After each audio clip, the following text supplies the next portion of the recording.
Continuing our Olympic gold medal anniversary, the third of our 3 fights today featuring Olympic gold medal winners. And this is a 6-round flyweight bout. Paul Gonzales named the outstanding boxer at the Olympic Games in his first professional fight against the experienced Jose Pulga Torres.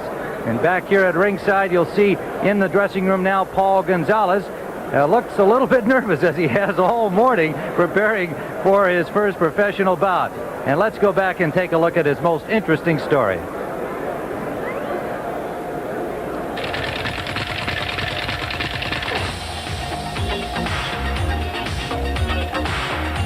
Paul Gonzales is a determined runner on the road to boxing stardom.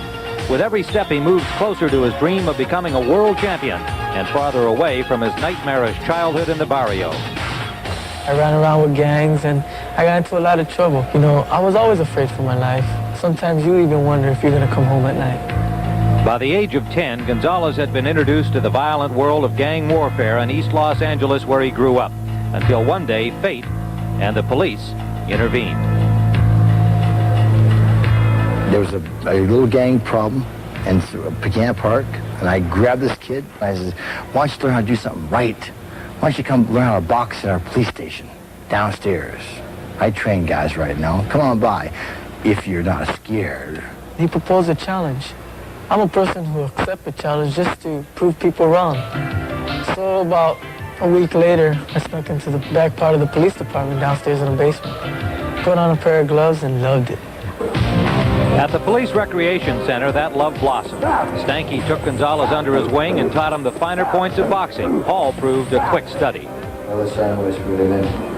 Stanky also took him under his roof and gave Paul a second home and family away from the barrio. Through his success in the ring, Paul gradually acquired a new outlook on life. Being in the ring versus being out in the streets, there's a big difference. Out in the streets, there's never a winner. Everyone loses. In the ring, there's always a winner. And for nearly all of his amateur career, that winner was Gonzales. But in 1983, at the Pan American Games, the jury overturned the judge's decision, and he lost the gold medal. I remember them just taking the fight away from me. It broke my heart. I thought I let everyone down. My country, especially my race, but most of all, my mom. You know, I told her I was going to win her a gold medal, and this is what I come back with, a silver. Motivated by that injustice, the cop and the kid returned to the gym and began training with a newfound passion. They rededicated themselves to the goal Paul had set 2 years earlier, the Olympic gold. And in Los Angeles, boxing with a broken wrist, Gonzales won the gold medal and was named the game's outstanding boxer. It felt really great. It was awesome. That's the only word I can describe it as, awesome. True to his word, after the games, Paul gave his gold medal to his mother at a ceremony in City Hall. And then, under the watchful eye of Al Stanky, he began preparing for the next step on his road to the top, his professional debut. It's a step towards a new horizon, a new glory, and that glory is a world title. Back live at the Palladium in Hollywood, where Paul Gonzales is entering the ring here, and he has many, many fans from his East Los Angeles area to watch him make his professional debut.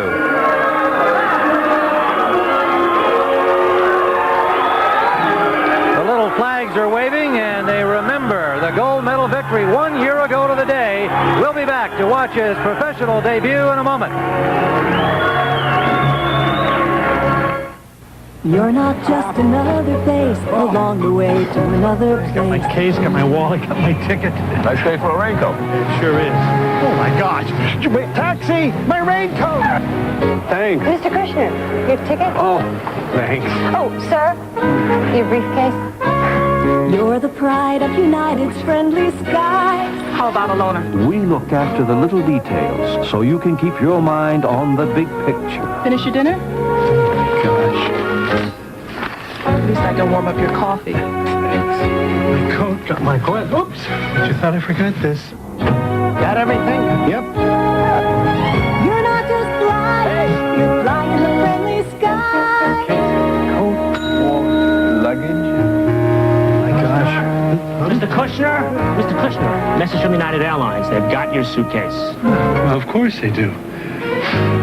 You're flying in the friendly skies. Five-time champion Jimmy Connors has long been a favorite of the open crowd, but at 32, is he still a threat for the title? The U.S. Open on CBS Sports.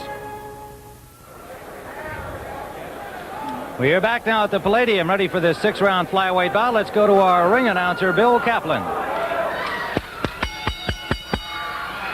Ladies and gentlemen, now a 6-round flyweight fight promoted by Don Chargan and Dr. Phil Young. The referee is Marty Denkin. And now in the red corner, with a record of 23 victories, 13 losses, 2 draws, 12 knockouts, in the traditional black trunks with the red stripes, from Tucson, Arizona, weighing 115 pounds, Jose the Flea Torres.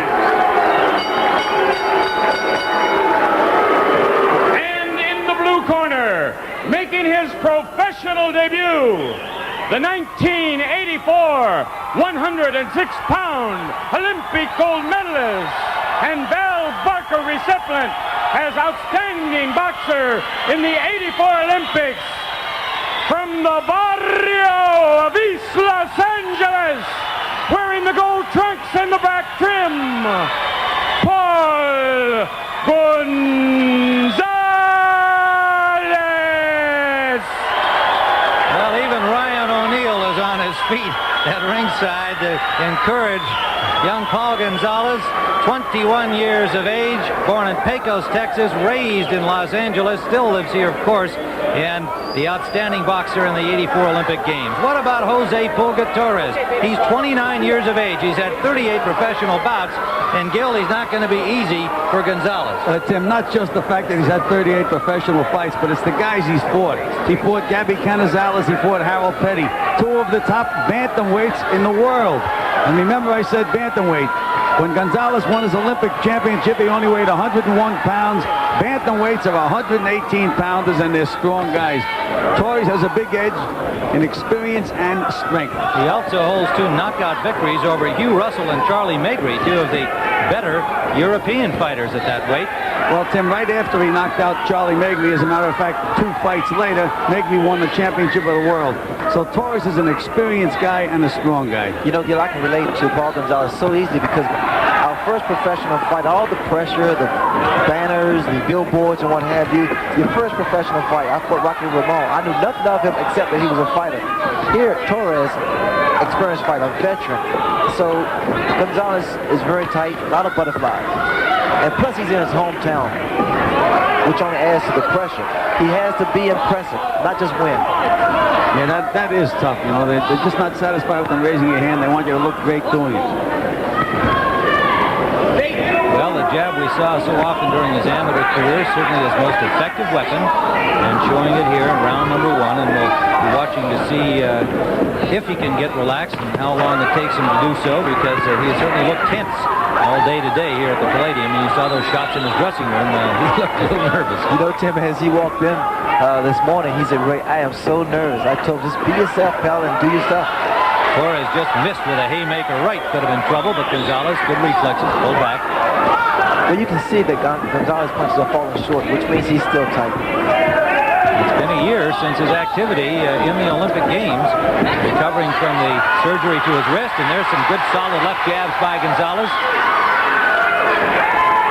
Tim, in the gym, I noticed that when Gonzales would throw a combination, then he throws beautiful combinations. A lot of times he'd let him leave himself wide open after he punched. Managed and trained by Al Stanky, the man who discovered him in that fracas in Pecan Park and turned him into a boxer at age 10. Rescued him from the mean streets of East Los Angeles, the gang warfare that he had grown to know very much about at such a tender age. And he's very appreciative of the fact that boxing has been the thing that has given him a chance to rise above that environment, and look where he is, gold medal Olympic champion. He needs to keep those hands up because, again, he's still a little tight. And Torres just winging shots. In fact, a couple of times, Gonzales goes in the way of the punches. Same direction. Torres born in Gomez Palacios, Mexico, now lives in Tucson. 29 years of age, managed by Beto Martinez and trained by Carlos Medina. He's been around. Final seconds of round number 1, scheduled for 6.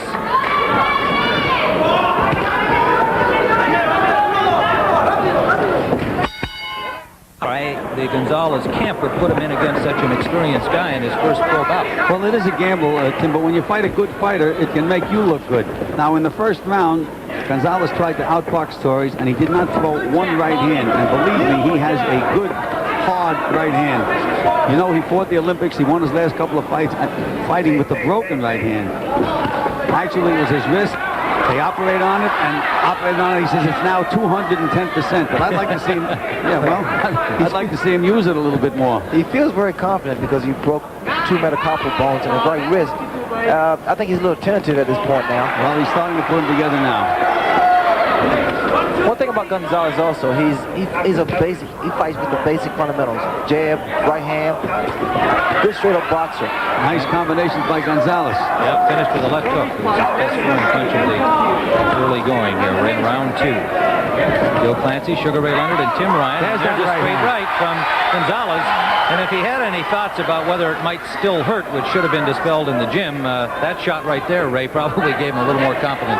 Well, every time he throws the right hand connect, he's going to feel more and more confident. You're going to see more right hands thrown by Paul Gonzales. There you see a beautiful right hand, uppercut. In fact, Torres seems to be a little shaken by that uppercut.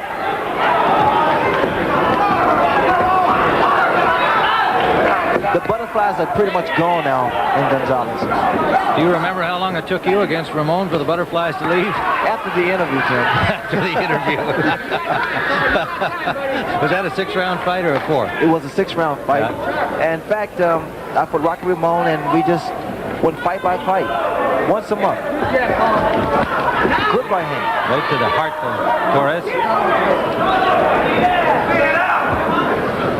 Now, despite 13 losses on Torres' record, he's won 2 of his last 3 after a rather dismal losing streak for a while. But as we commented, he's been in against some of the very good bantamweights, 118-pounders. Both fighters came in at 115 for this bout. There's a left hand scored by Torres, and that's the first good clean shot that he landed, and another one. And Tim, that's why Gonzales has to keep those hands up. I stated earlier that he has to pick his hands up because of the way that Torres is bringing his punches.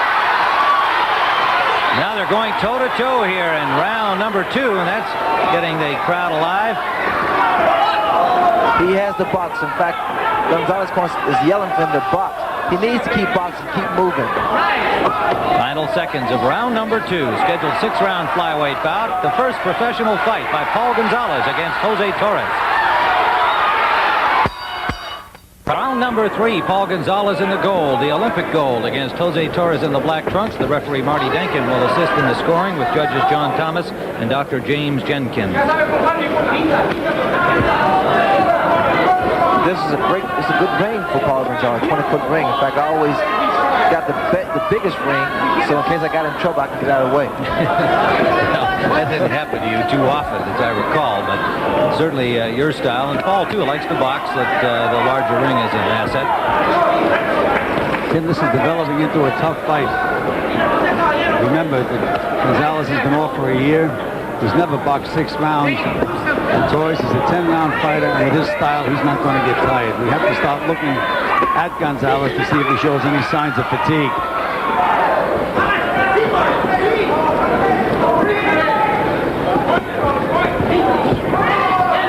Should be remembered that he's been a 3-round fighter, Paul Gonzales. Well, he just got nailed again, Tim. After he punches, he drops his hands. Very, very dangerous thing to do.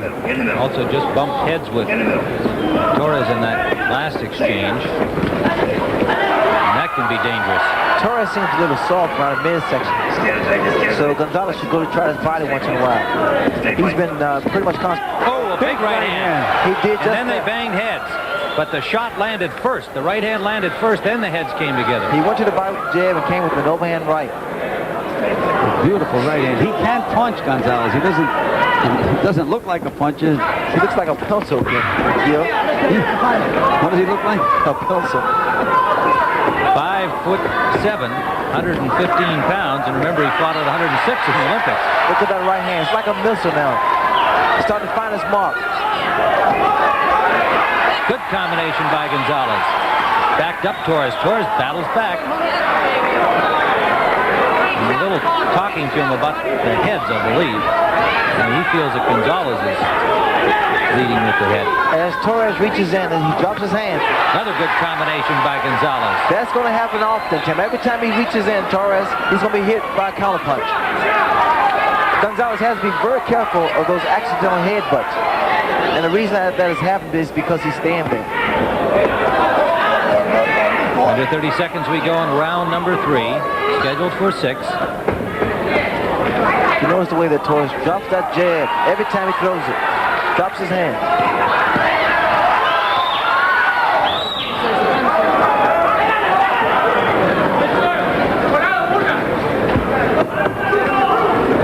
Solid round for the Olympian.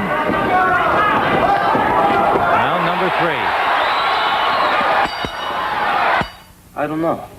What are you going to do? Live from the Palladium at Hollywood, California, Olympic gold medalist Paul Gonzales against Jose Pulga Torres. And coming off a very good third round in which he got the combinations going and the right hand that was familiar until he hurt it in his amateur career, and it was damaged during the Olympic Games, and he won that gold medal mainly with the left jab.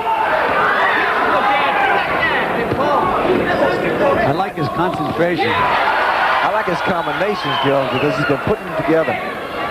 Concentration and combinations. That'll get it done, yeah. And he gives that his left jab angles. He's able to throw it from all directions.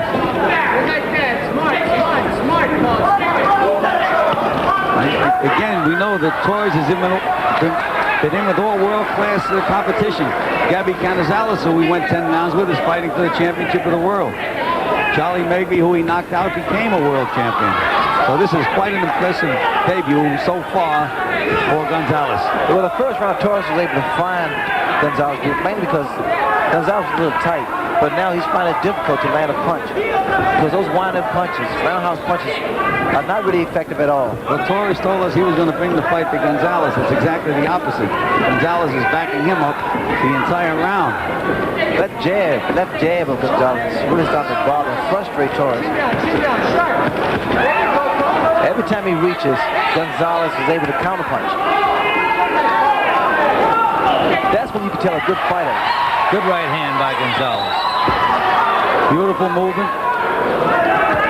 Foot movement and hand movement. Obviously more confident with each minute of each round.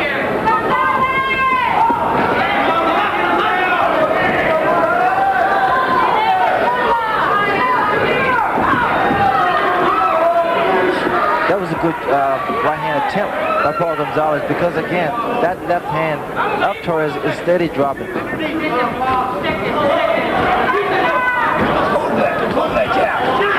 Beautiful combination. Double jab, right hand on the chin.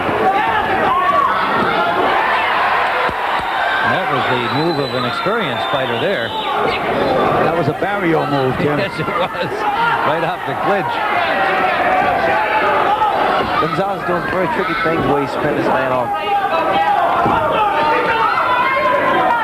Don't punch inside. Under 20 seconds we go. Speaking of cute moves, our congratulations to Hector Camacho for his victory last night, winning the lightweight championship. He looked dynamite, Tim. And Jose Luis Ramirez. Final seconds of round number 4.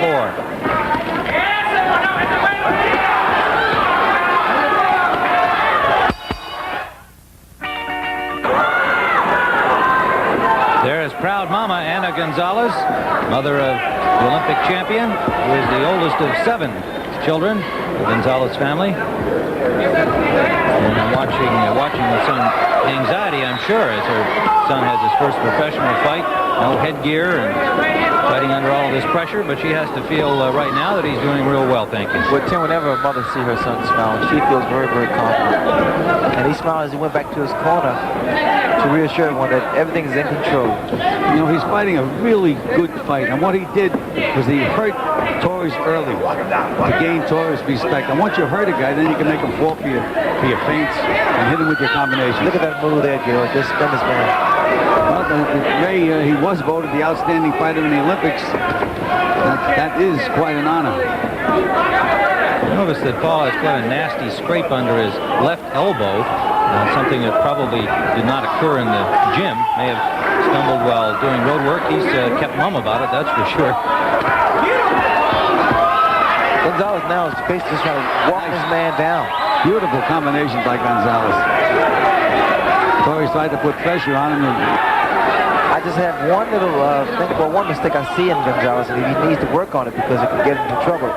After he throws a combination, like Gil stated, he stands straight up and moves straight back. He has to give this man angles there. He moves straight back. And Torres landed. He finished the combination, he's still there. Torres trying to get some pressure on Gonzales, having to deal with that movement. Keeps his chin up in the air, Ray. That's a very, very dangerous place to have that chin. Has to learn to bend his knees and tuck that chin in a little bit. And then Torres landed left to the ear. Free shot, boss, free shot.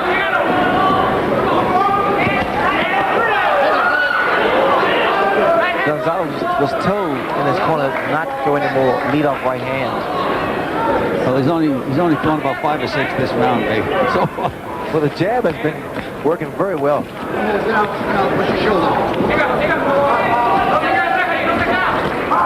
Good hand by Gonzales.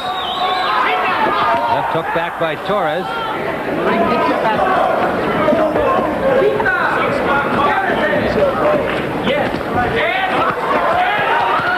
Look at that hand speed, that beautiful movement. He's not moving very far. No, that's the trick, Ray.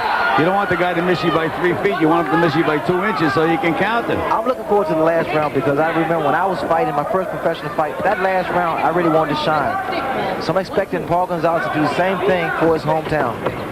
Coming to the end of round number 5 of the scheduled 6-rounder. Olympic champion Paul Gonzales against Jose Pulga Torres. Artie Denkin brings the boxers together for the final round of Paul Gonzales' professional debut. Gonzales in the gold, Jose Torres in the black. And we'll see if what Ray Leonard expected comes true here. I'm sure that his cornermen are saying, just do what you've been doing. That'll get you the win.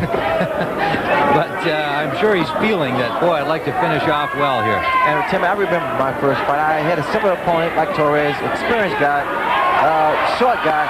I was tired, but the adrenaline was flowing. I really wanted to close the show. So far, Gonzales looks absolutely perfect this round. He still looks fresh, Gil. Look at that beautiful uppercut. Perfectly timed counter uppercut. Now the crowd is getting behind Gonzales. And he just hit Torres a couple of good punches, and Torres said, "You didn't hurt me," which means he did.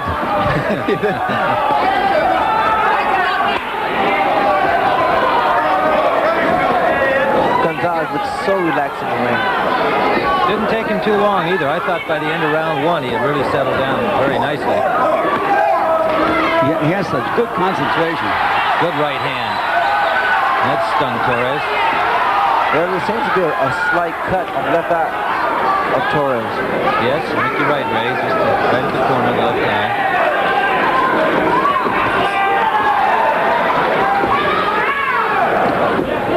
Halfway through the final round. Gonzales has been working so hard in the gym in the past year, watching his Olympic teammates get off to Look at those moves, Tim. Look at those moves. Good moves, Gil. He knew exactly where he was and just mesmerized Torres. You know, a lot of people don't like to watch these lighter guys, but you see some beautiful things when you watch the lighter guys fight. Well, the lighter weights are so exciting with the hand and foot speed, even the power. Well, Ray, I think we're seeing a coming star here right now.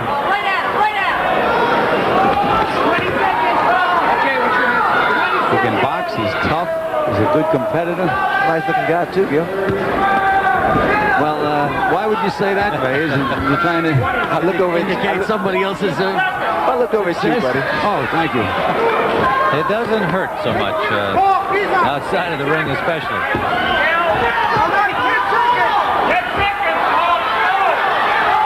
Under the 15-second mark. They're telling Paul just 12 seconds. Look at him. He looks great. I told you, he's a barrio kid. He has class, and he's a barrio kid. And he's closing the show. Final seconds, and there it is. Paul Gonzales and Torres, I think, is acknowledging that this is a rising star that he just met in appreciation for that talent from the Olympic champion. Well, we'll be back for the decision here at the Palladium in Hollywood, California, with the crowd on its feet. Let's go now to Gary Bender. Okay, Tim, well done. The boxing action continues 1 week from today when CBS Sports Sunday takes you south of the border. This is Mexico City, the capital, and fittingly the site for next week's Battle of Champions, both of whom are Mexican natives.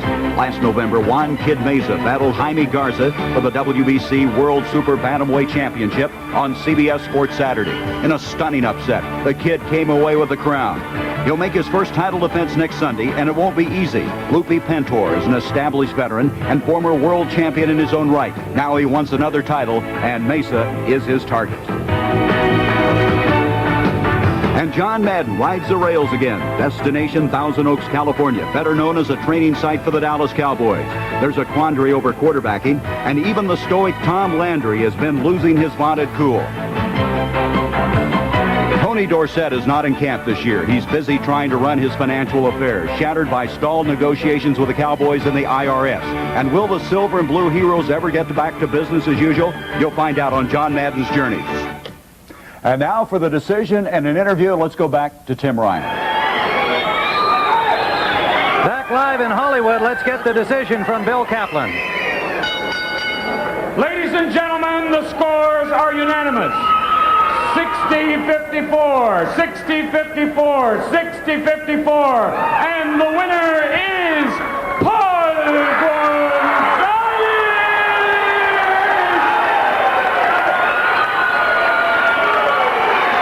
Paul, right here, congratulations to you. You've got to feel just terrific. And here's Mama Gonzales, Anna Gonzales, got to be as happy as Paul is. I know you're glad just to have this one over. Oh, yeah. I've been up tense for about a year, and I've been wanting to fight, and now that I got my first boxing lesson underway, I got to keep going. Paul, it didn't look like it took you too long to relax. You were tense when you came in here. You were tense in the dressing room, but I thought about, maybe near the last 30 seconds of the round that you were relaxed in round one. I was more relaxed in round one. Coming back after, I got butted, so I was trying to keep my composure. Came back to my corner, and I saw my trainer. He butted me, and my cut. So I feel great. He reminded you that does happen in boxing, huh? Yes, pretty much, because he kept coming in. I watched his tape. I knew he was a comer. A great fighter. He fought champions and beat them. You did a great job in your debut. Congratulations, Thank you Paul. very much. All right, we'll be back with Gary Bender in Sports News on CBS Sports Sunday after this.